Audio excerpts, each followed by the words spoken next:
Welcome to other episode of the Anubhav Sapra show. आज हमारे साथ शालिनी जी हैं जो कि मिलेट कोच हैं। इनसे हम बातचीत करेंगे मिलेट्स के बारे में, इसके ओरिजिन के बारे में और कैसे हमारे हिंदुस्तानी खान पान का, हमारे फूड कल्चर का इतना बड़ा हिस्सा मिलेट्स है और उससे बनने वाली क्या डिशेस हैं, और साथ साथ शालिनी जो वर्कशॉप्स लेती हैं उसके बारे में भी। तो welcome ma'am. Thank you so much for this opportunity. I feel so grateful to you for having me here.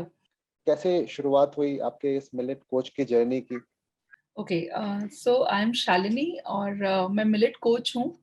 I have been taking these cooking workshops from past 7-8 years, I would say. I started with healthy food, healthy cooking. Millets मेरी workshops में 2015 या 2016 से आया. When जब मुझे ऐसा लगा कि बहुत सारे लोगों को ग्लूटेन इंटॉलरेंस या ग्लूटेन सेंसिटिविटीज होना शुरू हुई, कुछ लोग वीगन लाइफ की तरफ मूव करना शुरू हुए, मेरे से सब्स्टिट्यूट्स पूछे जाते थे कि if you don't want to use this then what. Then there were many cases, where people were turning out diabetic, where kids were turning out diabetic. So अगर हम उनको gluten free में rice बोलते हैं, या if we give them some options which are not millets, then GI का issue हो जाता है, which is high glycemic index. तो धीरे धीरे when I started understanding more, मुझे ये लगा कि millets is the future of, especially of the culinary world, because घूम फिर के लोगों को मिलेट पे ही आना पड़ेगा. बिकॉज अगर हम कोई भी लाइफस्टाइल कंडीशन को फेस करते हैं, वो कहीं ना कहीं हमें एक I would say holistic approach नहीं मिलता है. You can go to allopathic, you can go to homeopathic, you can even go for Ayurveda, but the healing starts with your food, what you have been consuming 2 times or 3 times in a day. So it has to be like you have to work on your food first and then medicines. So then I decided that why can't I bring these grains in an interesting way, so that people should not be feeling that they are doing something which is बीमारों का खाना है या healing के लिए खा रहे हैं. So I started working on improvising with the recipes and understanding more. तो बहुत सारा recipe development हुआ, and then धीरे धीरे when I started teaching about cooking with millets, that's how these workshops came into the form. तो ma'am, आपका background medicine में रहा है या फिर हेल्थ न्यूट्रिशन में रहा है? It's a very जैसे बोलते हैं ना कि all through my life I was jack of all trades and master of none. Definitely I was not, because I did my BSc honors in chemistry, so I had the science background. I was selected for BDS, but I never wanted to be a dentist. So I dropped that idea and I continued with my science and BSc. But then after my graduation, I realized that I'm not going to do it further because this is getting too boring for me. Then I did my course in multimedia. Then I joined journalism and mass communication. I'm a gold medalist from AMU, that's Aligarh Muslim University. So I did my postgrad from there. Then I landed up in advertising, and I worked as a copywriter with McCann Erickson for 8 years. So I left my job when I was a copy supervisor. I mean, I was at a very, kind of a designation, I would say, where the career really goes up. But then, because I have always been interested into cooking and experimenting with food, I realized that I might be a writer by profession, but I'm a chef by heart. So कोई culinary degree तो नहीं था मेरे पास, but then I landed up in MasterChef India season, I would say season 4 it was in 2012, and I cleared a few rounds there, and then I decided that I have to do this full time. I have to take this further. And now I'm at that stage of my life where I'm kind of, using all the knowledge that I have. So the BSc honors, multimedia, advertising, communication, everything is being used in my workshops. Ma'am, ऐसा आपने बताया कि आप पहले healthy food पे workshops करते थे और बाद में जब रिक्वायरमेंट लोगों ने बोला कि कैसे सब्स्टिट्यूट कर सकते हैं मैदे को या फिर किसी को ग्लूटेन एलर्जी है, उसके बाद फिर आपने मिलेट्स को इंट्रोड्यूस किया और वो फिर वर्कशॉप्स में ट्रांसफॉर्म होके अब आप रेगुलर मिलेट बेस्ड फूड पे वर्कशॉप्स करते हैं। Right right right. तो ये जो वर्कशॉप्स होती हैं, ये कहाँ पे मतलब पब्लिश करते हैं इसके बारे में? ओके, ये वर्कशॉप्स जो हैं, these are all pre recorded live videos. They are live videos because I believe in cooking it live. जो भी उसमें जैसा भी है, दैट इज ऑल अनएडिटेड. तो right from soaking of the grains, how to make your own flours, how to make the basic thing like rice or biryani or roti, to getting to exotic stuff. Like you can even make noodles, you can even make pastas, cake, rusk, biscuits, cookies, you name it, and the recipe is there. So ये बहुत systematically planned workshop है, जिसमें I take it week wise. So it is basically called as 6 weeks millet journey, where in the first week we start with understanding of millets. बहुत लोगों को यही नहीं पता होता कि कौन सा मिलेट कैसा दिखता है. कुछ लोगों को तो ये भी नहीं पता कि मिलेट होता क्या है. तो बिल्कुल उस बेसिक से लेके I do a theory session with all my participants. Her batch के साथ एक लाइव थ्योरी सेशन होता है, in which I tell them the importance of millets and why millets are so important. You don't have to be gluten sensitive or gluten intolerant to come to millets. Millets are for everyone, and everyone has to come to millets if you really want to have a healthy life. In आजकल सबको ही कुछ ना कुछ, if you delve a little deeper, आप देखेंगे कहीं ना कहीं किसी को कुछ पीसीओएस का इशू है, किसी को थायराइड प्रॉब्लम है, किसी का ओवरवेट है, किसी का स्किन इश्यूज हैं. So millet से healing is possible, but you have to understand the technique of bringing them correctly. Problem कहाँ आ रहा है, लोग मिलेट्स को रैंडमली यूज करते हैं. अच्छा, millets doctors, unfortunately, many doctors who come to my workshops now, they tell me कि पूरा उनके पूरा डॉक्टरी जो भी उन्होंने पढ़ा है, the entire MBBS and MD whatever they have done, उसमें nutrition is very very small subject. So if they calculate it, like कितना टाइम उन्होंने न्यूट्रिशन को दिया, it's hardly 3 to 4 hours of the study that they have done for nutrition. So बहुत सारे doctors को millets की importance नहीं पता. They tell people to go gluten free, and gluten free में people opt for rice, which is again a problem. Millets लोगों को अब पता चल रहा है, लेकिन लोगों को बहुत बेसिक्स मिलेट्स की कुकिंग के नहीं पता. मैं आपको एक छोटा सा एग्जांपल देती हूँ. मिलेट्स जो है, अगर मैं आपको एक सिंपल बात बताऊं, मिलेट्स जो है वो सबसे ज्यादा फार्मर फ्रेंडली क्रॉप है. मिलेट्स को ग्रो करने के लिए हमें कोई ऐसी स्पेशल कंडीशन नहीं चाहिए. You don't need proper sunlight और प्रॉपर बारिश होनी चाहिए, ऐसा कुछ नहीं है. It's a drought resistant crop. तो उस क्रॉप की इम्यूनिटी इतनी स्ट्रांग है, जैसे हम बचपन में पढ़ते हैं ना, energy can neither be created not destroyed, it can only be transformed. So सारा को रिलेशन डायरेक्ट है कि वो हमारे में भी वही एनर्जी आएगी, हमारी भी इम्यूनिटी वो बूस्ट करेगा. लेकिन उस ग्रेन में ऐसी क्या शक्ति है, ऐसी क्या स्पेशल चीज है जिसकी वजह से वो इतना एनवायरनमेंट की सारी एडवर्सिटीज को झेल लेता है. सो आई इन माय वेबिनार्स आल्सो मैं यही सवाल सबसे पूछती हूँ कि ऐसा क्या है उस ग्रेन में. तो लोग बोलते हैं कि इट्स बेसिकली बिकॉज ऑफ उसका ग्रोइंग ऐसा है, उसका ग्रोइंग साइकिल छोटा है, या ऑल दोस थिंग्स. बट अगर आप ध्यान से देखेंगे, हर ग्रेन मिलेट का, चाहे वो आपका ज्वार, बाजरा, रागी जिसको हम न्यूट्रल मिलेट बोलते हैं, या आपका फॉक्सटेल, बर्नयार्ड, कोडो, ब्राउन टॉप, लिटिल जिसको हम पॉजिटिव ग्रेन्स बोलते हैं, हर ग्रेन का आउटर कवरिंग में ना बहुत सारी लेयर्स होती है. ये लेयर्स जिनको हम फाइटेट्स, ऑक्सलेट्स, गोइट्रोजन्स बोलते हैं, ये सारी लेयर्स का हटना बहुत जरूरी है आपके मिलेट्स के कंजम्पशन से पहले. और वो कैसे हटेगा, जब हम उसको प्रॉपर सोक करेंगे और प्रॉपरली वॉश करेंगे. अगर आप थोड़ा सा ध्यान से सोचें, नवरात्रा के टाइम पे लोग सामक का राइस खाते हैं, वो एक बर्नयार्ड मिलेट है, ठीक है. अब लोगों को पता है कि बर्नयार्ड में इतनी अवेयरनेस आ चुकी है दुनिया में, and I am really happy about that. But मैंने अपने घर में बचपन से देखा है, माय मदर, माय चाचीज, everybody, how they used to make barnyard millet, सामक का खीर. वो सीधा पैकेट से खोल के उसको भूनते थे. So the grain was never soaked. तो क्या होता है, वो सारे जो फाइटेट्स हैं, ऑक्सलेट्स हैं या गोइट्रोजन्स हैं, वो हमारे सिस्टम में चले जाते हैं.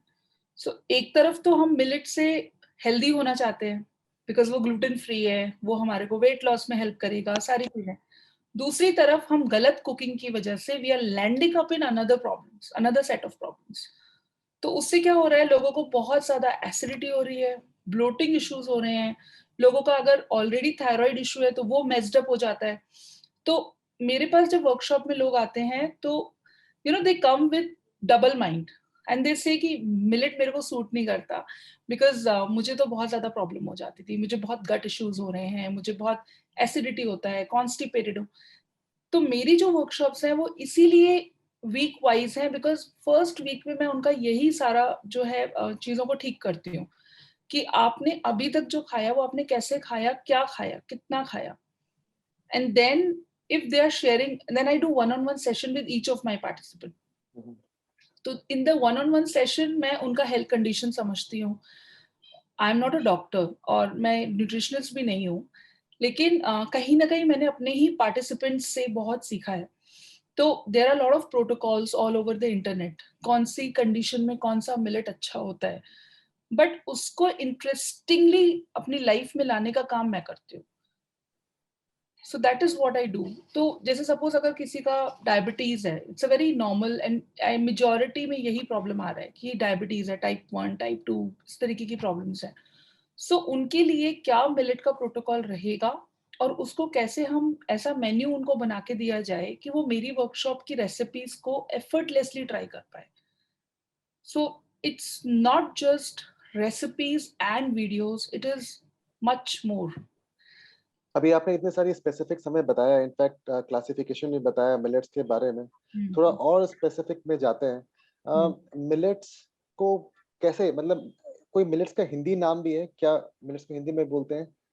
अनफॉर्चुनेटली अगर आप मिलेट को गूगल करके देखोगे हिंदी नेम ऑफ मिलेट, तो वो आपको बाजरा ही बताएगा। अभी ज्वार भी बताने लगा है, रागी भी बताने लगा है, एंड दिस इज व्हाट। और आपको सबसे दुख की बात बताऊं तो हमारे देश में मिलेट को बर्ड फूड भी बोला जाता है, बिकॉज बाजरा तो चिड़िया खाती है ना, इंसान थोड़ी खाता है। और अगर आप किसी ऐसी लोकल जगह से बाजरा लेना चाहेंगे तो वो आपको पूरा डर्ट, डेब्रिस और वुडन स्टॉक स्टिक्स के साथ देगा। क्यों? क्योंकि आपको चिड़िया को देना है।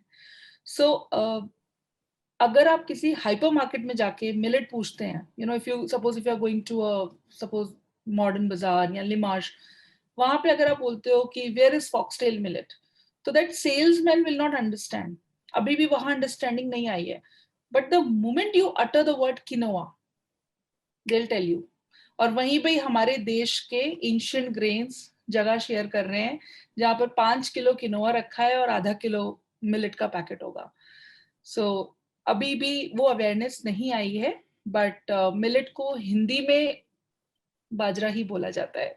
अच्छा। या और ये जैसे हम लोग गेहूं है, गेहूं की अलग अलग वैरायटीज है, या फिर चावल है, चावल के भी अलग अलग वैरायटीज हैं, तो वैसे ही मिलेट की भी अलग अलग वैरायटीज हैं। तो इसको हम लोग कैसे डिफरेंशिएट करते हैं? ये मतलब अलग कैटेगरी कैसे बना कि ये मिलेट्स की ही कैटेगरी है, इसमें जाना चाहिए? कैसे पहचाने कि ये मिलेट का पार्ट है? मतलब कुछ देखते हैं, ऐसे आपने बताया फिंगर मिलेट है, फॉक्सटेल मिलेट है, आपके पास और भी बार्नयार्ड मिलेट है। तो ये सब जो नाम आए, ये कैसे क्लासिफिकेशन शुरू हुआ? देखिए सर, अगर आप मिलेट्स को देखोगे ना तो हमारी ही देश में 500 से ज्यादा तरीके के मिलेट्स उग रहे हैं अभी भी। ठीक है। अब क्या होता है कि सॉइल जहां चेंज हो रही है वहां पे ग्रेन चेंज हो रहा है। तो बर्नयार्ड, इसकी जो ब्रॉडली जो कैटेगरीज हैं वो मिलेट की 8 या 9 कैटेगरीज हैं। ठीक है। लेकिन अगर मैं हीलिंग की बात करूं, अगर मैं लाइफस्टाइल कंडीशन को रिवर्स करने की बात करूं, तो हमारे मेन जो ग्रेन्स है वो 5 हैं, तो टोटल हो गए 8। ठीक है। तो जो 5 हैं जिसमें फॉक्सटेल मिलेट है जिसको हम हिंदी में बोलते हैं कंगनी, हमारा बर्नयार्ड मिलेट है जिसको हम हिंदी में बोलते हैं समक, तमिलनाडु में इसको समई भी बोला जाता है। हमारा लिटिल मिलेट है जिसको हम हिंदी में बोलते हैं कुटकी। हमारा ब्राउन टॉप मिलेट है जिसको हम छेना बोलते हैं, हरा सामक भी बोलते हैं। फिर हमारा कोडो मिलेट है जिसको हम हिंदी में कोदरा बोलते हैं। ये जो भी मिलेट्स हैं, ये पांचों मिलेट्स अगर अलग अलग सॉइल में उग रहे हैं तो ये अलग अलग तरीके से उग रहे हैं, मतलब दिखने में सेम है लेकिन कलर, टेक्सचर थोड़ा थोड़ा डिफरेंट दिखेगा आपको। तो वो डिफरेंस जो आता है वो न्यूट्रिशनल वैल्यू के बेसिस पे है, बिकॉज फॉक्सटेल मिलेट हमें जो न्यूट्रिशन दे रहा है, अगर और कहीं पे भी देखने में चाहे वो डिफरेंट होगा फॉक्सटेल ग्रेन, बट वो न्यूट्रिशन वैल्यू उसका वही है, तो both are foxtail millets. Okay, so जैसे मैं आपको एक एग्जांपल देती हूँ, my in laws are from Himachal Pradesh, ठीक है, वहां पर सबसे ज्यादा कोदो मिलेट उगता है, which is kodra. So when I was learning more on millets, तब मैंने देखा my mother-in-law was using kodra, which was kodo millet, and it was totally black in color. The kodo millet which I used to buy from Haryana, Gurgaon, local farmers from here, it was towards creamish, dark brown तो नहीं था, creamish ही था. So I told her कि ये कोदो नहीं है. She said यही कोदो है, हमने तो इतने टाइम से खाया है. So when I cooked it, the taste, texture could be similar, but it looks different. So soil जैसे जैसे बदलता जाता है, grain का जो बोलते हैं ना external appearance, it keeps on changing. But broadly हमारे ये 8 हैं. There is one more millet which is called as proso millet, which is again in the neutral category. ये अभी इंडिया में उगना शुरू हो गया है, जिसको हम हिंदी का मुझे इसका नाम नहीं पता, but proso millet is very high protein, तो अभी ये इंडिया में उग रहा है, otherwise it's a American bird feed. अगर मैं यहाँ पे बाजरा को बर्ड फीड बोलती हूँ हिंदुस्तान में, तो अमेरिका में इसको बर्ड फीड बोला जाता है, तो it's very easily available there, but it is now growing in India. Ma'am शुरू में आपने क्या बताया न्यूट्रल मिलेट्स के बारे में, वो हाँ जी, कौन से हैं? Neutral is your bajra, jowar and ragi, जो सबसे ज्यादा लोगों को कॉमनली पता भी होता है। लोग यूजुअली अगर आते हैं ना मिलेट जर्नी में, तो उनसे पूछा आपने कौन से मिलेट्स यूज किया है। रागी को लोग नाचनी भी बोलते हैं, you know, if you go to Maharashtra, नाचनी की रोटी एंड नाचनी की भाकरी, ज्वारी की भाकरी, that's what the terms are used. If you go to Jharkhand, ragi बहुत उगता है और वहां पर उसको मंडुआ बोलते हैं। ऐसे ही आपका उत्तराखंड में बर्नयार्ड मिलेट, जिसको हम सामक का चावल बोल रहे हैं, बर्नयार्ड मिलेट को वहां पे अंगोरा। जंगोरा बोलते हैं। हम्म, तो जंगोरा की खीर इज वेरी फेमस, तो वहां पे लोग बनाते हैं। जी। अच्छा, तो एक इसी से मैंने इसलिए सवाल आपसे पूछा है क्योंकि जैसे हम लोग डिफरेंशिएशन करते हैं कि ये अनाज है। व्रत के समय आपने एग्जांपल दिया कि व्रत के समय लोग चावल नहीं खाते हैं, गेहूं का आटा नहीं खाते हैं, कुट्टू का आटा खा लेते हैं, और उसके बाद फिर समक का चावल खा लेते हैं या फिर झंगोरा आप बोले उसको, तो वो खा लेते हैं। तो ऐसा क्यों, मतलब वो अनाज की कैटेगरी में नहीं डालते उसको, ऐसा? सर इतना टेक्निकल ना, अगर मैं बताऊं आपको, पहले के टाइम में लोग बहुत इजी वे से अपनी लाइफ को लेते थे। अभी बहुत कॉम्प्लिकेटेड कर दिया हमने हर चीज को, हमने व्रत को भी बड़ा कॉम्प्लिकेटेड बना दिया है, और अभी हम उसको कस्टमाइज करते हैं फिर भी कॉम्प्लिकेटेड रखते हैं। पहले क्या होता था, लोग अगर फास्टिंग का मतलब ये होता था कोई एफर्ट ना मारना पड़े, and you know, so that we can meditate and we can spend more time for the divine. तो पहले क्या करते थे लोग, जो इजीली अवेलेबल है बस वो बना लिया। सो जैसे अभी भी मैं हिमाचल में जाऊंगी तो वहां पे होल व्हीट आटा इतना नहीं दिखता मुझे, लेकिन कोदरे का आटा दिखता है। क्यों? क्योंकि वही लोकली ग्रो कर रहा है, और हिमाचल में व्रत में कोदरा ही खाया जाता है, उनके लिए वही सामक है, वही सामक का चावल है। सो यू नो, उत्तराखंड में जो सामक है, जो हमें नॉर्थ इंडिया में सामक मिल रहा है, if you go to south, down south, if you see, little millet is termed as samai, because that's easily grown there and easily available, तो वहां पर व्रत में वही खाया जाता है। तो ग्रेन्स सारे ग्रेन्स हैं। अगर आप डिफरेंस पूछो कि what is the difference between grain and millets, so I would say grain is the bigger umbrella, जिसमें सब कुछ आता है, हर चीज अनाज है, लेकिन व्रत में वो अनाज खाया जाता है जो इजीली अवेलेबल है। अब बात, जैसे you termed about Kuttu, buckwheat जिसको हम बोलते हैं, बहुत लोग कुट्टू को मिलेट समझते हैं, but Kuttu is not a millet. Kuttu is a pseudo serial. Same is, जो व्रत में एक और चीज खाई जाती है, अमरंत, जिसको हम राजगिरा बोलते हैं, है ना, राजगिरा के लड्डू बहुत लोग व्रत में यूज करते हैं। सो राजगिरा की खीर भी बनती है जम्मू में, if you see people make it. So rajgira is again pseudo cereal. Similarly जो आजकल बहुत पॉपुलर है quinoa, that's again pseudo cereal. तो ये मिलेट कैटेगरी में तो है ही नहीं कहीं से भी, बट क्योंकि ये ग्लूटेन फ्री है, क्योंकि ये लो जीआई है, गुड फॉर हेल्थ है, हाई प्रोटीन है, तो इसको भी हम सुपर फूड्स की कैटेगरी में लेते हैं, but they are not millets. और जैसे आपने इतने सारे स्टेट्स का एग्जांपल दिया हमें कि उत्तराखंड में भी खाते हैं, हिमाचल में भी खाते हैं, महाराष्ट्र में भी खाते हैं, डाउन साउथ में भी खाते हैं। तो लेकिन फिर भी ये हम लोग हमेशा कहते हैं कि ग्रीन रेवोल्यूशन आया, उसने बिल्कुल हमारा खान-पान बदल दिया और लोग गेहूँ और चावल के पीछे चले गए और हमारा बिल्कुल जो एक फूड सिस्टम था, एक जो फूड कल्चर था, बिल्कुल ट्रांसफ़ॉर्म हो गया। और फिर दोबारा से ये कमबैक अभी रिसेंटली लास्ट मुझे लगता है कि मैक्सिमम मैं देख रहा हूँ जहाँ तक 10-15 साल, इससे ज़्यादा नहीं हुए होंगे। मैं भी पूरे हिंदुस्तान में ट्रैवल करता रहता हूँ और मैंने देखा है कि अब जगह-जगह बहुत ही अच्छे पैकेजिंग के साथ मिलेट्स मिलने लगे हैं और मिलेट्स के बहुत सारी चीज़ें भी बनने लगी हैं, इसके बारे में आगे बातचीत करेंगे।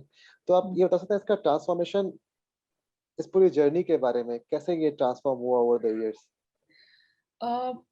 I would say green revolution was definitely a disaster for our country because पहले हम सारे ग्रेन्स खाते थे, like if I tell you about हमारे दादी नानी के टाइम पे या जो भी 1950 से पहले की जनरेशन थी, they used to have the diversity of food on their plate. उनका वो गट को डाइवर्सिटी मिलता था, तो इसीलिए हमारा गट माइक्रोबायोम या जो भी हमारे इंटरनली हमारी हेल्थ, एक इसको बोलते हैं ना, साउंड हेल्थ होती थी। हुँ, हुँ। अभी जो मोनोटोनस डाइट हुई वो क्यों हुई? बिकॉज़ हमारे अपने ही फार्मर्स जो पहले क्रॉप रोटेशन करते थे, सेटल्ड फार्मिंग प्रैक्टिसेस होती थी, आपस में बार्टर करके हर तरीके का ग्रेन कंज्यूम भी करते थे या जो भी सेलिंग बाइंग होता था। अभी हमारे ही फार्मर्स को पपेट बनाया गया and the so called literate और द पॉलिसी मेकर्स, उन्होंने उनको बोला कि we will tell you what to grow and then they gave them tons of fertilisers for free and the term came up, bumper growth, bumper crop. वो वहीं से तो सारा advertising, everything was a vicious circle and वो chain reaction बनता चला गया।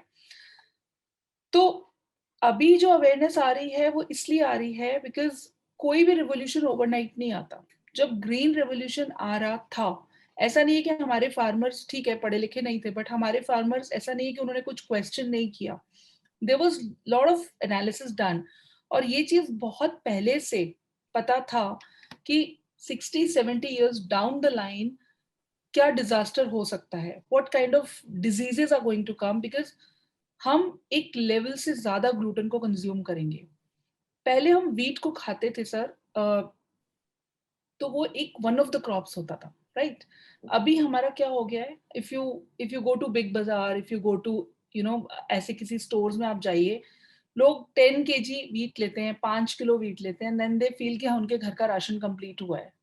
सो वो व्हीट ने हमारे फूड, हमारी प्लेट का एक मेजर पार्ट पकड़ लिया है।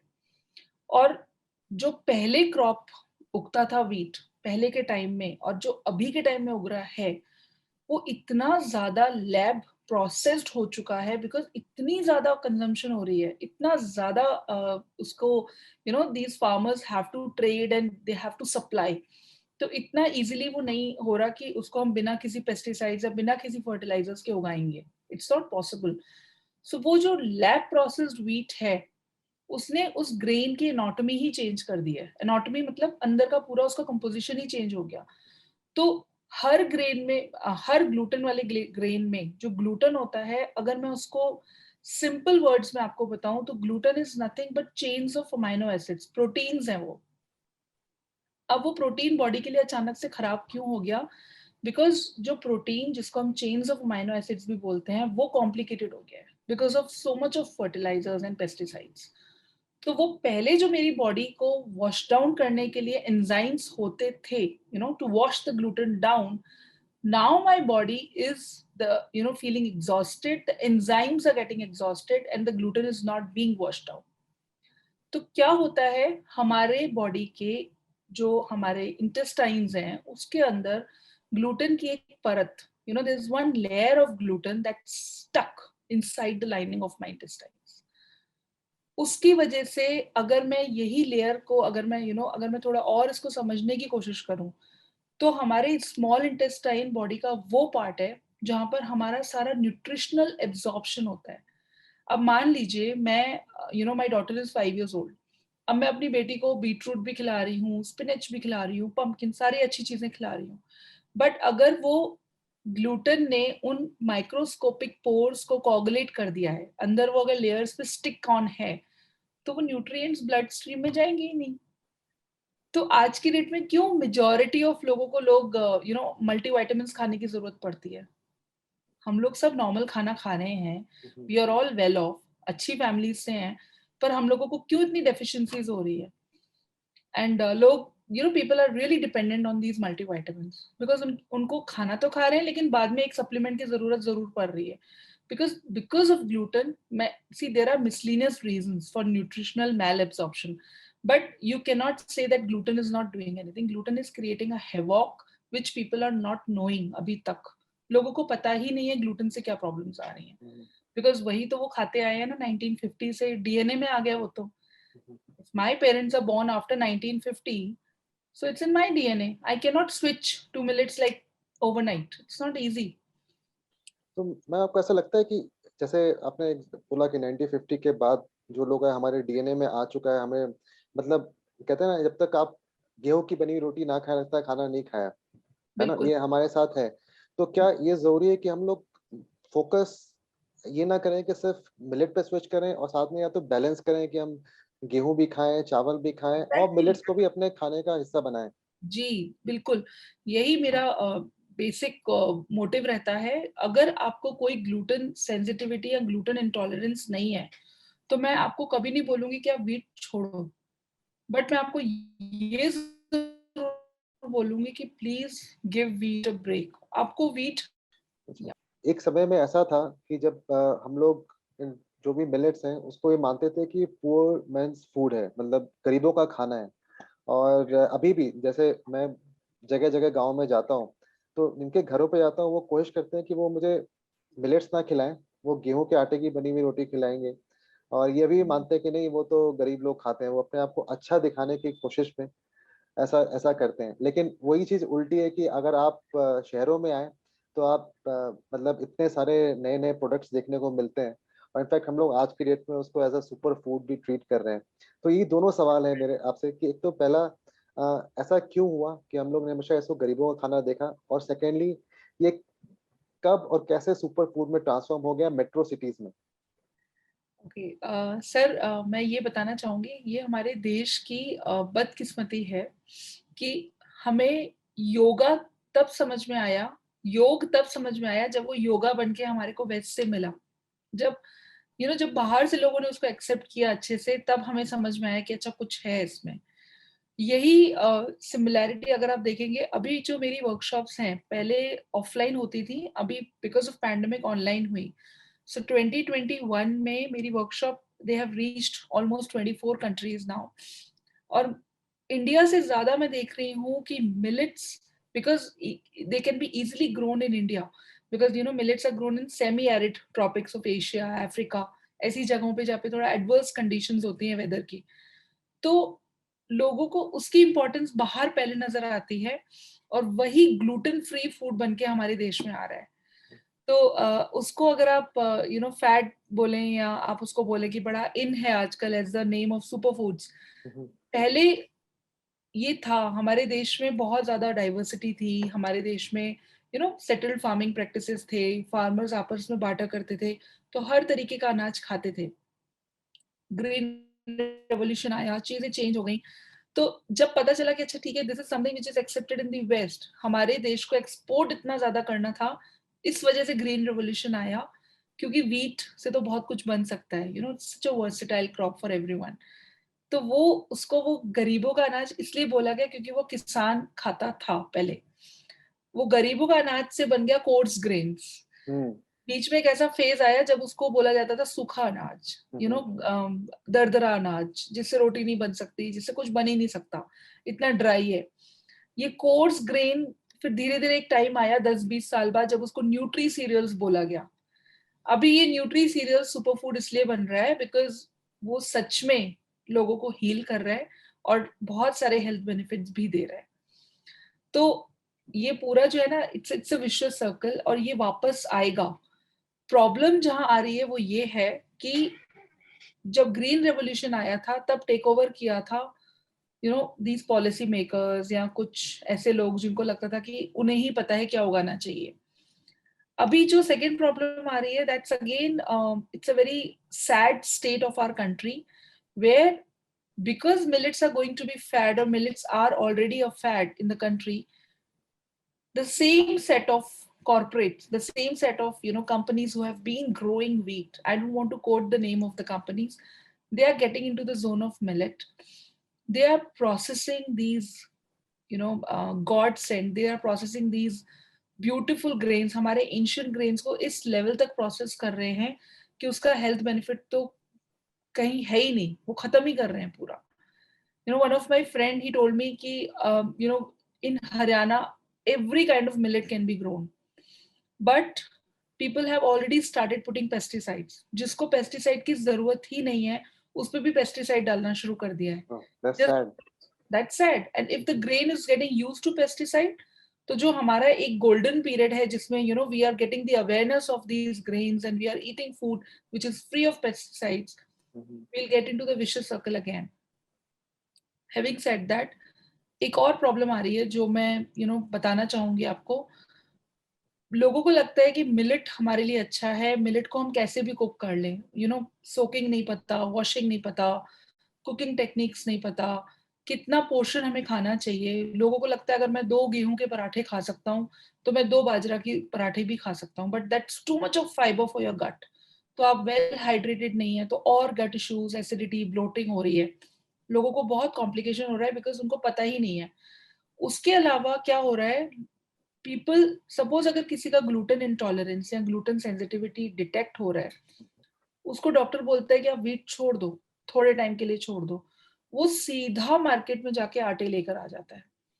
रागी का आटा, ज्वार का आटा, बाजरा का आटा, व्हाटएवर आटा, मकई का आटा भी ग्लूटेन फ्री है या किनोवा का आटा भी ग्लूटेन फ्री है. तो वो सारे आटे लाके यूट्यूब देख के रोटी बना ली. बट अभी मैंने आपको थोड़ी देर पहले शायद बताया था कि उस ग्रेन के जो ऊपर के लेयर्स हैं, फाइटेट्स, ऑक्सीलेट्स, गोइट्रोजन्स, ये हटना बहुत जरूरी है. ये लेयर्स अगर हम नहीं हटाएंगे प्रॉपर वॉशिंग और प्रॉपर सोकिंग से, तो ये सारी चीजें हमारे सिस्टम में आ जाएंगी और वो और ज्यादा प्रॉब्लम करेंगी. उसके अलावा मैं ये भी बताना चाहूंगी, जब हम आटा खरीदते हैं बाहर से, अगर कोई भी वेंडर कॉमर्शियली मिलेट को वॉश और सोक करके और सन ड्राई करके आपको आटा बना के देता है, उसके लिए वो करोड़ की इन्वेस्टमेंट है. He will never do that. तो मेरा जो वर्कशॉप का पहला स्टेप होता है वो मैं लोगों को यही बोलती हूँ कि सबसे पहले buy the whole grain and make your own flours at home. और वो इतना इजी और इतना रिवॉर्डिंग और इतना मेडिटेटिव प्रोसेस है कि जब आप अपने हाथ से खुद ग्रेन को वॉश करके सन ड्राई करके अपना you make your own flowers, उसको यूज करने का मजा ही अलग है. जी जी. या अभी आपको अगर मौका लगे तो मैंने अभी लास्ट कल हमने एक एपिसोड अपलोड किया है उत्तराखंड कुमाऊं में एक घर पे. तो वहां मैं यही बात कर रहा था, किसी जमाने में, मतलब अब तो यहाँ नहीं होता, लेकिन मुझे याद है कि मेरे बचपन में देखा है कि घर पे एक मामदस्ता मसाला कूटने के लिए, एक चक्की जिसपे दाल ये सब पीसी जाती थी, और सिलवट्टा जिसपे आप लहसुन अदरक या मसाले पीसते हैं. ये 3 चीजें हर घरों में होती थी. अब वो सब खत्म हो गया. अब बाजार से सब कुछ पैकेज आता है, जिंजर गार्लिक का भी पेस्ट आ जाता है और मसाले कूटे हुए पैकेज में आ जाते हैं. तो वो राइट. बिल्कुल हमारा जो मैं कह रहा था, जो एक हमारी संस्कृति या फिर कल्चर बोले, फूड कल्चर बोले, वो बहुत ही ट्रांसफॉर्म हो गया है, खासकर मेट्रो सिटीज में, कि पैकेज्ड फूड के आने के बाद. लेकिन हाँ, धीरे धीरे लोगों में अवेयरनेस आ रही है.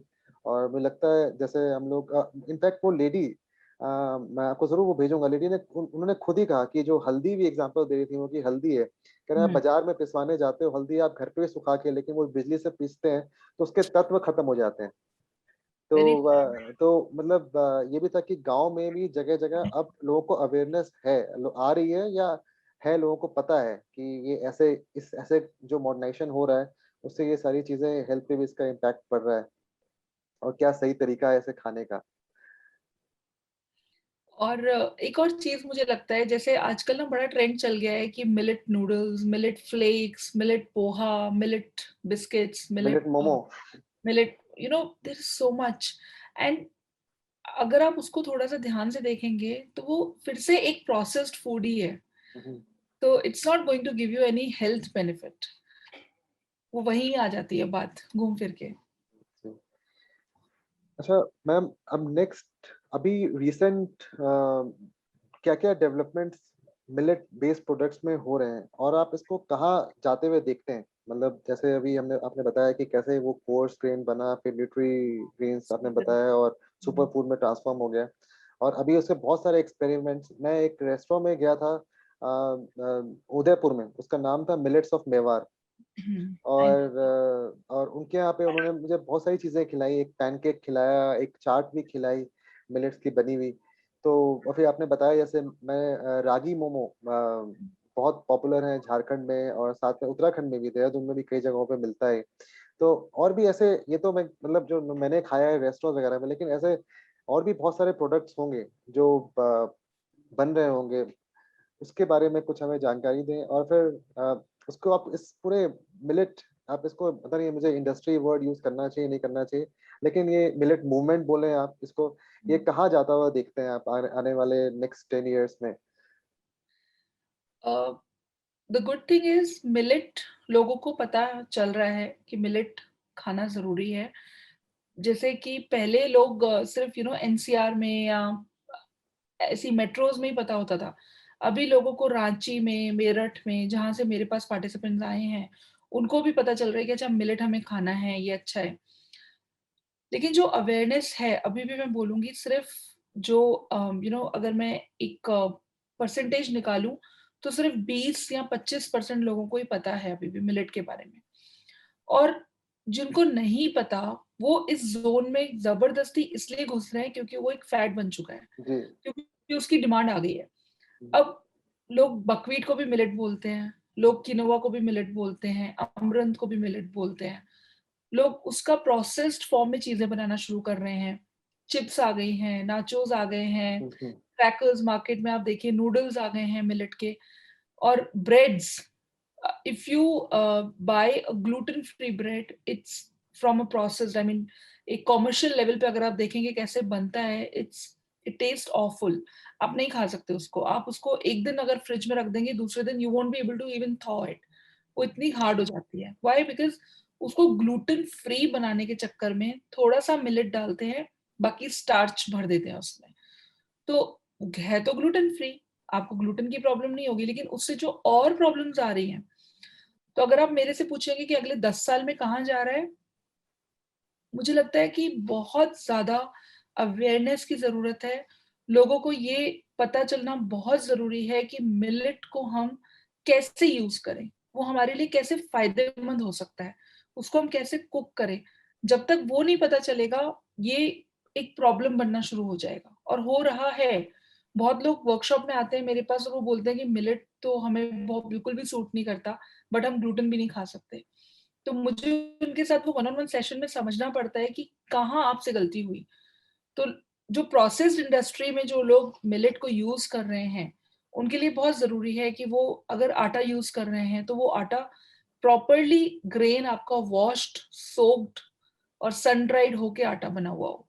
अगर वो ग्रेन वॉश ही नहीं है, तो आप इवेंचुअली गुड हेल्थ की जगह आप you are giving them multiple problems. तो वो मुझे बहुत कभी-कभी इट स्केयर्स मी कि ये सच में कहाँ जाएगा 10 साल के बाद। क्योंकि लोगों को incomplete knowledge is always dangerous. तो वो इनकम्प्लीट नॉलेज में ही लोग they are making money, they are putting up business, they are starting up. बहुत सारे स्टार्टअप्स आ गए हैं अभी तो मिलेट में। सो नहीं, या आपने सही कहा। मतलब एक तो कंज्यूमर के एडुकेशन की जरूरत है कि उनको पता हो किस तरह से मिलेट्स को कंज्यूम किया जाए, और आप बहुत अच्छा काम कर रहे हैं कि लोगों को एक तरह से अवेयरनेस के, अपने वर्कशॉप्स के थ्रू अवेयरनेस भी स्प्रेड कर रहे हैं, साथ साथ किस तरह से खाना चाहिए वो भी बता रहे हैं। और आई थिंक मुझे लगता है कि जो कमर्शियल स्केल पे जैसे वीट के साथ हुआ, मुझे लगता आपने जो बताया रेफरेंसेस दिए हैं, मतलब वो एक तरह से थोड़ा सुन के दुख भी हुआ कि आने वाले टाइम पे कहीं उसका भी उसी तरह से ही हम लोग जो मिलेट्स को न्यूट्रिशन फूड मानते हैं, कहीं वो भी ट्रांसफॉर्म होकर उसमें भी पेस्टिसाइड्स आ गए हैं तो वो भी खत्म हो जाएगा। तो मतलब बहुत जरूरी है कि जो हम सब लोग मिलके साथ में इसके मिलेट्स के बारे में अवेयरनेस फैलाएं और लोगों को बताएं।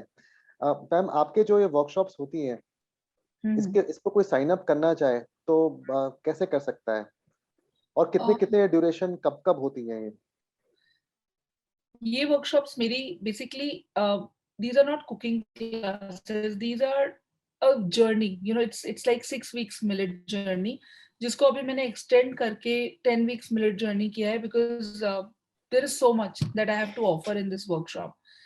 तो उसको साइन अप करने के लिए सबसे पहले मेरा जो स्टार्टिंग पॉइंट होता है, जो मैं एक फ्री वेबिनार करती हूँ। मेरा यूजुअली हर महीने एक वेबिनार होता है, लाइक अभी मेरा वेबिनार 19 सितंबर को है, संडे है, शाम को 7 बजे है।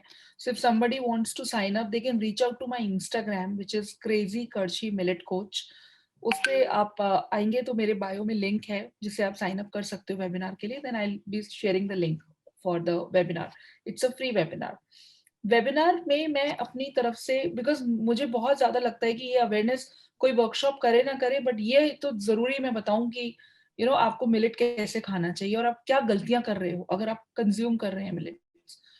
तो वर्कशॉप के बाद अगर कोई चाहता है वेबिनार के बाद कि हमें आगे they have to continue this millet journey with me, तो वो फिर उसमें जो होता है, जैसे मैंने बताया था, फर्स्ट वीक बहुत सिस्टमैटिक तरीके से हम मूव करते हैं, वी मूव वीक वाइज। पहले वीक ऐसा, दूसरे वीक ऐसा, ऐसा करते करते हम 6 वीक्स में ये जर्नी कंप्लीट करते हैं। फिर उसके बाद हमारे पास 4 वीक्स एक्स्ट्रा होते हैं जिसमें हम प्रैक्टिस करते हैं। मैं अपने पार्टिसिपेंट्स के साथ वर्कशॉप के बीच में 10 दिन मिलेट की डाइट का प्रोटोकॉल क्रिएट करती हूँ, जिसमें मैं मील प्लान्स देती हूँ, जिसमें हम सारे पार्टिसिपेंट्स के साथ मैं भी उस डाइट को फॉलो करती हूँ। तो हम लोग अपना एक व्हाट्सएप ग्रुप है जिसमें हम लोग सुबह शाम अपना फूड शेयर करते हैं कि आज हमने ये, अच्छा अगर आज हमें बर्नडेड मिलेट से ही खाना बनाना है तो आज हमने ये बनाया, वर्कशॉप से ये वाले रेसिपी बनाया या ये बनाया। Then we improvise a lot. हर किसी के अपने रीजन के हिसाब से, कल्चर के हिसाब से, everybody is adapting to the recipes. तो बहुत सारे सवाल होते हैं कि अगर मेरे पास ये चीज नहीं है तो मैं क्या यूज कर सकती हूँ। तो वो we talk about substitutes, we improvise and then we share. उसके अलावा there are so many things that I do in this workshop. ये सिर्फ मोर देन 100 रेसिपीज ही नहीं है, इसमें हम लोग, मैं बहुत सारे कॉम्प्लीमेंट्री सेशंस भी देती हूँ which is free of cost.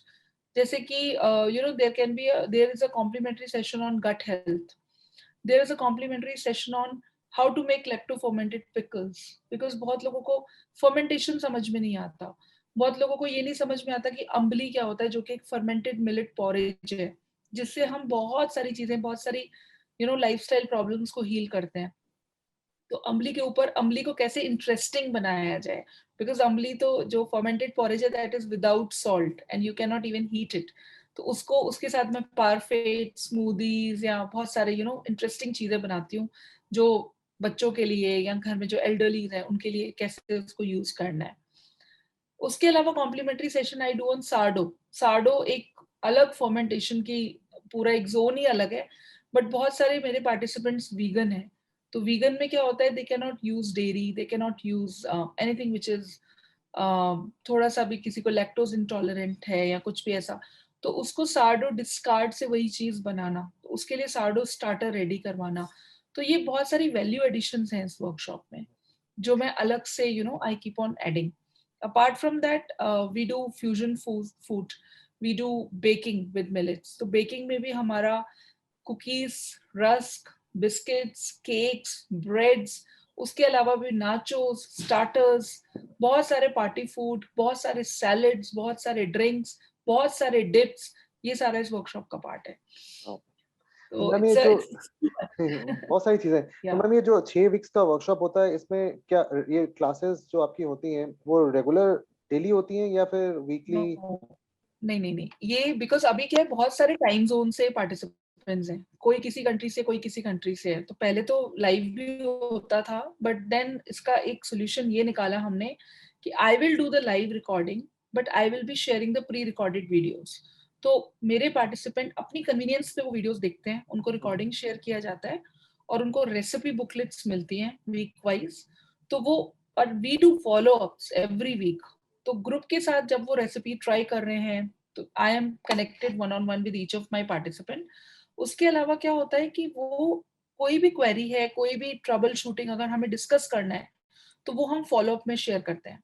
So we do follow up, live follow ups on Zoom. तो वो हम सबके टाइम जोन के हिसाब से बनाते हैं एक set time, date, day. Like every Sunday this batch will meet at 8 PM Indian time. So वो सब कंट्रीज के पार्टिसिपेंट्स को अगर सूट करता है, we take the confirmation and then we plan it out. So पूरी जर्नी में 4 follow-ups होते हैं और 3 से 4 कॉम्प्लीमेंट्री सेशंस होते हैं. Then we do sardo ka sessions, then we do 10 days millet ka protocol. So there are a lot of live things that we do, but workshop is the videos and the recipes. Thank you Yeah. Ma'am. आपका Insta handle एक बार दोबारा से बता देते हैं। Crazy करची millet coach जी. है। Yes. मैं इसको अपने शो नोट्स में भी ऐड कर दूंगा, ताकि जो Thank लोग कांटेक्ट करना चाहें वो डायरेक्टली आपके इंस्टाग्राम पे जाके कांटेक्ट कर सकते हैं, और जो ये वर्कशॉप्स हैं आपके उसका हिस्सा बन सकते हैं। थैंक यू मैम, बहुत अच्छा लगा, बहुत ही इंफॉर्मेटिव मेरे लिए सेशन था। मतलब मेरे भी बहुत सारे डाउट्स थे मिलेट्स को लेके, वो सारे क्लियर हुए। कभी मौका लगा तो ज़रूर आपके वर्कशॉप में मैं भी पार्टिसिपेट करूंगा एज अ पार्टिसिपेंट। you. और Anytime. मुझे भी बहुत इंटरेस्ट है मिलेट्स में। मतलब मैं कुछ समय देहरादून में रहता हूँ, उत्तराखंड में, और कुछ समय दिल्ली रहता हूँ, तो वहाँ पे भी जब मैं आसपास गांव में खाने के लिए जाता हूँ, मैं पहाड़ों पे, तो देखता हूँ कि कितना वाइडली खाया जाता था। लेकिन अब जहाँ भी जाता हूँ तो वहाँ पे वो मुझे, मतलब उनको बोलना पड़ता है कि मुझे अच्छा जंघोड़िया कुछ बना के खिलाओ। और अभी अगर आपको मौका लगे, मतलब तो आप एक बार हमारा, मैं आपको लिंक शेयर करूंगा, I will. I है will. ना। I will. उसमें Yes. Yes. मडुए की बहुत सारी चीजें हमने बनाई है। मडुए का गुलाब जामुन बनाया, मडुए अरे का हलवा बनाया, और लेसुआ रोटी एक खाते हैं कुमाऊं में, जिसके अंदर में वो जैसे गेहूं के आटे के अंदर में मडुए का आटा डाल के बनाए थे। तो बहुत सारी चीजें मडुए की हमने वहाँ पे मैंने भी सीखी वहाँ के लोकल्स के साथ रह के। और तो बट लेकिन है, जैसे मेरा बर्थ प्लेस बिहार रहा, बिहार में अब कोई भी, आप किसी के भी घर, मैंने आज तक अपने लाइफ में कहीं पे, सिर्फ एक जगह जब मैं शूट पे गया तब देखा, किसी ने रेफर किया कि मडुआ भी खाते हैं, लेकिन कहीं भी मडुआ नहीं है, कोई नहीं खाता मडुआ। जबकि बिहार में किसी जाने में बहुत खाया जाता था ये। तो काफी चीजें हमारे फूड हैबिट से चली गई, जो सर, मैं आई एम सॉरी, मैं आपको एक चीज और बहुत इंपॉर्टेंट बताना चाहूंगी, और I think this will add a lot of value to this conversation. मेरे पास ना एक फुल टाइम हेल्प आई थी झारखंड से. तो उस टाइम पे मेरी बेटी 2 साल की थी, तो मैंने उसको रागी देना शुरू किया, यही एप्पल रागी हलवा, जो मेरी वर्कशॉप में भी चीजें बनती हैं. तो उसने जब देखा कि मैं ये रागी का packet, because I used to buy, तब मैं लोकल फार्मर से नहीं लेती थी, मैं जो भी हाइपर मार्केट में मिलता था मैं ले लेती थी. तो वो देखती थी कि मैं रागी का आटा घर पे बना रही हूँ और इतने अच्छे से वॉश कर रही हूँ, इतनी इतना रिस्पेक्टफुली उस ग्रेन को ट्रीट करती हूँ. तो वो हंसती थी मेरे ऊपर, वो कहती थी कि आप ये इतना क्यों खाते हो, आपके पास तो होल व्हीट है अच्छे से. सो मैं उसको बोलती थी कि नहीं, ये बहुत अच्छा है, इसमें बहुत पौष्टिक तत्व है या जो भी है. कहते हैं हम इसको मंडवा बोलते हैं, मंडवा की रोटी हम खाते हैं. They are the rice growers of Jharkhand. And this mandwa, जो कि रागी फिंगर मिलेट जो है, वो वहां पे वाइल्डली ग्रो करता था. मतलब उनको कभी भी सोइंग करने की जरूरत नहीं पड़ी, वो अपने आप ग्रो होता था लाइक अ वीट. तो जो मिडिल मैन, जो भी कंपनी वाले, the so called industry people, जब वो आते थे उनके खेतों में ट्रेड करने के लिए कि हम ये राइस आपसे लेंगे, तो वो बोलते थे कि ये मंडवा भी पैक कर दीजिए और we will pay you something. You will not believe these poor farmers, they used to work whole night just to clean the grains, pack them. उसको गनी बैग में पैक करते थे. 80 से 100 किलो की एक बोरी बनती थी. They used to pay just 50 to 100 bucks of that one बोरी. और वही विदाउट पेस्टिसाइड, विदाउट प्रिजर्वेटिव्स, वही ग्रेन एक फैंसी पैकेजिंग में आके एक हाइपर मार्केट में 200 रुपए किलो मिलता है. सो ये जो आपने पूछा ना कि 10 साल के बाद कहाँ जाएगी ये industry, so called millet industry या millet journey, whatever. People are grabbing this as an opportunity without understanding and without giving the benefit to the farmers. ये मैम सब, ये सभी साथ होता है। मतलब इनफैक्ट चाय, मैं असम के चाय बागानों में गया हूँ, और वहाँ पे जो टी प्लांटेशन में जो वर्कर्स काम करते हैं, उनसे इंटरेक्ट किया है, और उनसे जाना है कि उनको पूरे दिन में कितने पैसे मिलते हैं, एक जब वो पूरी टी लीव्स प्लग करके पूरे दिन में जाते हैं, और वो Right. जब प्रोसेस होके हमारे पास पहुंचता है तो कितने महंगे दामों में हम लोग खरीदते हैं। तो वो मेरे को लगता है कि कहीं ना कहीं जो लोएस्ट लेवल पे जो काम कर रहा होता है लेबर, कहीं Is पे भी, वो yes. उसको उस तक बेनिफिट बहुत कम पहुंचता है हमारे हिंदुस्तान में। इनफैक्ट हिंदुस्तान में क्या, हिंदुस्तान के बाहर भी, चाहे वो कोकोआ चॉकलेट जो होता है Yes. उसके बारे में हाँ. बात करें, या फिर अभी मैं बीच में एक डॉक्यूमेंट्री देख रहा था नमक के ऊपर, सॉल्ट, जो सॉल्ट हम लोग खाते हैं हिमालयन सॉल्ट, वो कोई हिमालयन सॉल्ट नहीं, वो पाकिस्तान से हमारे पास आता है। और लेकिन जो वो काम करते हैं वहाँ पे लोग माइंस में, सॉल्ट माइंस में, उनको क्या मिलता है और हम लोग कैसे यहाँ पे Himalayan salt, Absolutely. Pink salt खरीदते हैं। तो ये लगता है मुझे हर एक जो ये जो फूड इंडस्ट्री है जो ऐसे इवॉल्व हो रही है, उसका जो कमर्शलाइजेशन हो रहा है, साथ साथ उसका एक्सप्लॉइटेशन भी हो ही रहा है। Also, the growing cycle of millet is just 3 months, 75 to 90 days. तो अगर हम मिलेट को ग्लोबली प्रमोट करते हैं, अगर हम लोगों को अवेयरनेस देते हैं कि मिलेट हमारे लिए कितना अच्छा है और हमें क्यों खाना चाहिए, तो हम इवेंचुअली अपने देश के फार्मर्स को सपोर्ट करेंगे और उनको बिना किसी इन्वेस्टमेंट, बिकॉज मिलेट को तो कुछ भी नहीं चाहिए ग्रो करने के लिए, वो साल में 3 से 4 बार क्रॉप को हार्वेस्ट करेगा। व्हीट और राइस का अगर आप ग्रोइंग साइकिल देखिए तो 10 से 12 महीने, और उसमें फार्मर अपनी पूरी पूंजी लगा देता है दवाइयों में, फिर बारिश कम हो गई तो प्रॉब्लम, बाढ़ आ गई तो प्रॉब्लम, क्रॉप खराब होने में टाइम नहीं लगता, और वो एक एक पूरे गैम्बल बना रहता है पूरे साल। तो I think we need to work on a system where we can bring these farmers and we can be the bridge and not the middle man. We can directly connect farmer with the customer. So मैं अपनी workshop में ये भी एक बहुत जरूरी एक part रखती हूँ, where I tell my participants कि अगर आप किसी को जानते हैं हु इज ग्रोइंग ऑर्गेनिकली, जिसके पास एक पीस ऑफ लैंड है, उसको इनकरेज करो, उसको कनेक्ट करो, अपनी वर्कशॉप के बैचमेट्स के साथ कनेक्ट करो एंड प्रोवाइड देम मिलेट्स। सो बहुत, जिसको बोलते हैं ना, इट्स जस्ट अ स्मॉल तिनका इन दिस एंटायर यूनिवर्स की कोशिश है, but I don't know where will this go, but we need to I think bring that awareness also. बिल्कुल, बिल्कुल। चलिए मैम, इसी पे अपनी बातचीत को एंड करते हैं, Yes. और आपका बहुत-बहुत शुक्रिया, आपने इतना समय दिया हमें और इतनी अच्छी जानकारी शेयर की मिलेट्स के बारे में। और मुझे लगता है कि फिर कभी मौका लगा तो दोबारा एक एक पार्ट 2 हमें सिर्फ मिलेट बेस्ड प्रोडक्ट्स पे भी करना चाहिए, Thank you so और much. ताकि लोग के पास और भी जानकारी पहुंच सके। थैंक यू सो मच अनुभव सर, मुझे बहुत अच्छा लगा आपसे बात करके, और मैं डेफिनेटली आज दिल्ली फूड वॉक्स के काफी सारे वीडियोस देखने वाली हूँ, बिकॉज जब आपने मुझे बताया कि आप पहाड़ों में जाकर you have been eating and trying the traditional food, I would love to watch that. मैं आपको वीडियोस के लिंक अभी भेजता हूँ। हाँ जी, please please, I will just check that. ठीक, thank thank you ma'am, thank you you. So much, thank you.